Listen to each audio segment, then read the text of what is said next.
saya bersama Kakak Jose akan mengirim kalian 1 tahun 2.000 orang, 5 tahun 10.000 orang akan belajar di Rusia, belajar di Inggris, belajar di Prancis, belajar di China, belajar di Arab, belajar di Amerika, belajar di Jepang, pulang kembali, bisa bahasa dunia, tempatkan mereka di kampung-kampung, di desa-desa, menjadi alat penggerak utama untuk bangkitkan seluruh gerakan yang kita mau. Ini adalah salah satu dari beberapa janji kampanye calon gubernur Nusa Tenggara Timur, Victor Laiskodat.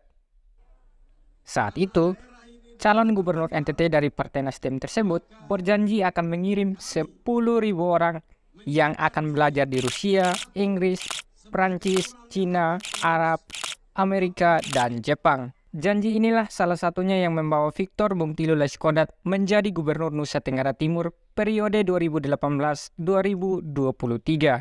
5 tahun setelah janji tersebut, pada bulan Februari 2023, Gubernur NTT Victor Laiskodat meminta agar jam masuk sekolah peserta didik setingkat SMA di NTT dimajukan menjadi pukul 5.00 WITA. Hal itu Victor sampaikan dalam agenda pertemuan bersama kepala sekolah pada Kamis 23 Februari lalu. Tadi itu bangun jam 5, jam 4, jam 5 nggak bisa. Masih bangun jam 4. Anak saya sekolah, bangun sudah harus setengah 5 sudah bangun. Karena jam 5 udah jalan, udah di sekolah. Supaya begitu etos kerja, SMP nggak boleh, karena mereka masih perlu. SMA, ya tidur.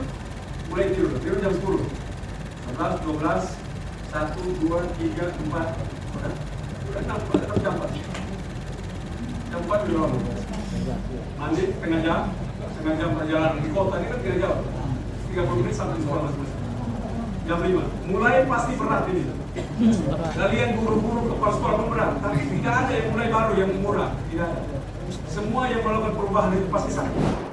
Senada dengan sang gubernur, Kepala Dinas Pendidikan dan Kebudayaan NTT, Linus Lusi, menyatakan aturan tersebut bertujuan untuk meningkatkan mutu pendidikan. Dan saya minta dukungan penuh dari orang tua, dari siswa, pemerhati pendidikan, elit-elit terkait.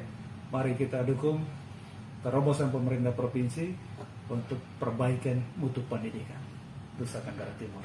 Dan percaya apa yang diambil ini mengangkat harkat dan martabat manusia NTT pada umumnya, dan kita berjuang bersama-sama dalam sektor pendidikan. Akibat kebijakan ini, publik pun ramai. Kebijakan tersebut mendapat sorotan dari berbagai kalangan, salah satunya dari Kepala Ombudsman NTT, Darius Bedadaton, yang meminta agar Dinas Pendidikan NTT mengkaji kembali kebijakan ini. Selain itu, Federasi Serikat Guru Indonesia atau FSGI mendesak agar kebijakan ini dibatalkan karena berpotensi membahayakan tumbuh kembang anak. Ada juga dari Ketua Lembaga Perlindungan Anak NTT, Veronica Atas, SHMH, yang menolak tegas kebijakan Pemprov NTT agar siswa masuk sekolah jam 5 pagi. Tidak butuh waktu lama, kabar ini pun sampai pada tingkat nasional. Dalam klarifikasinya, Gubernur NTT mengatakan hanya 2 sekolah menengah atas atau SMA yang menerapkan jam masuk sekolah pukul 5 pagi. 2 sekolah tersebut yakni SMA 1 dan SMA 6. Kita perlu tidak semua sekolah, tapi kita perlu 2 sekolah. 2 sekolah itu sekolah unggul. Unggul dalam pengetahuan, unggul dalam karakter. 2 sekolah ini harus. Lalu, apa yang salah dengan kebijakan masuk sekolah jam 5 pagi ini? Bukankah dulu janji politik Victor Laiskodat saat mencalonkan diri jadi gubernur adalah untuk mengirimkan 10.000 anak muda untuk bersekolah atau kuliah di luar negeri? Ini loh realisasi dari janji itu. Lalu, siapa yang salah?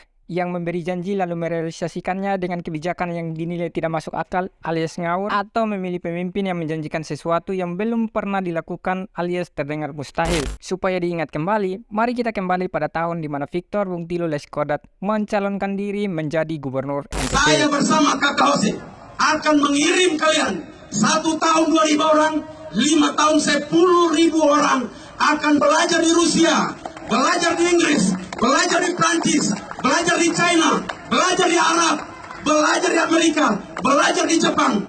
Tentu saja masih banyak janji lainnya yang tidak kalah keren dan menarik untuk kita tunggu-tunggu entah kapan terrealisasi. Karena NTT berpulau-pulau, maka kami siapkan pesawat khusus untuk mengantar seluruh dokter ahli menuju ke tempat di mana para orang sakit itu berada, menyiapkan kapal-kapal yang baik, terbaik untuk menuju pulau-pulau terpencil untuk mengobati mereka yang sakit. Nah, itu salah satunya. Tapi ini bukan tentang pesawat khusus atau kapal-kapal terbaik untuk mengantar dokter ahli menuju ke tempat orang-orang sakit berada. Ini tentang bagaimana janji Gubernur NTT dalam 5 tahun mengirimkan 10.000 orang ke negara-negara yang pernah dijanjikan supaya orang-orang tidak lagi terus berharap walaupun diberi harapan palsu. Saya adalah pendukung FBL dan lagi menagih janji FBL yang ingin menyekolahkan anak-anak NTT keluar negeri. Jadi kita mau tanya ke Bapak FBL nih, kira-kira kapan janji beliau yang ingin menyekolahkan anak-anak Nusa Tenggara Timur keluar Indonesia itu kapan terrealisasinya? NTT butuh sekolah unggulan yang bisa persiapkan calon mahasiswa yang bisa kuliah di UI, UGM, dan Harvard University. Nah, Harvard University kebetulan berada di Amerika Serikat. Wih, satu dari sekian banyak janji kampanye Gubernur NTT sudah akan segera direalisasikan. Caranya bagaimana?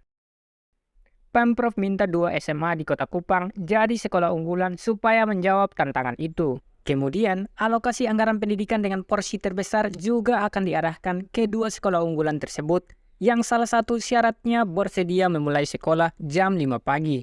Lantas, apakah masuk sekolah jam 5 pagi bisa mencetak sumber daya manusia yang berkualitas, berkarakter, dan berdisiplin tinggi? Di internet, bila kita sedikit rajin untuk googling atau cari-cari di YouTube, kita akan temukan banyak riset psikologi, kesehatan maupun pendidikan tentang bagaimana kelas pagi buruk bagi pelajar hingga mahasiswa.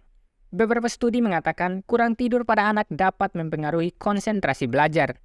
Misalnya studi yang dipublikasikan Februari 2023 ini yang menunjukkan bahwa 33.818 siswa yang mengikuti kelas pagi cenderung punya performa akademik yang buruk atau berkolerasi negatif dengan nilai rata-rata. Maka, masuk sekolah jam 5 pagi ini tidak punya korelasi yang kuat mencetak sumber daya manusia yang berkualitas, berkarakter, dan berdisiplin tinggi. Karena itu, untuk merestorasi pendidikan di NTT secara keseluruhan, seperti kata Kepala Dinas Pendidikan dan Kebudayaan NTT, yang diperlukan adalah pembenahan infrastruktur pendidikan, peningkatan kapasitas pengajar, dan peningkatan kesejahteraan guru, bukan dengan memaksa anak-anak belajar sejak subuh, yang otomatis guru-gurunya juga datang lebih awal, juga membuat orang tua siswa ikut-ikutan kurang tidur karena harus mengantar anak ke sekolah sepagi mungkin. Hal ini malah mengganggu tujuan awal restorasi pendidikan di NTT untuk mencetak sumber daya manusia yang berkualitas, berkarakter, dan berdisiplin tinggi. Pada akhirnya, kebijakan sekolah jam 5 pagi tidak berumur panjang. Kebijakan yang belum matang dan terkesan dipaksakan ini akhirnya berubah dari semula masuk pukul 5 pagi, bergeser sedikit saja. Jadinya setengah 6 pagi. Semoga NTT, provinsi yang kita cintai ini bersaing dalam segala hal apapun dengan provinsi lainnya, bila perlu dengan negara lain, tanpa menunggu plesetan dari singkatan nama provinsi kita, nanti Tuhan tolong.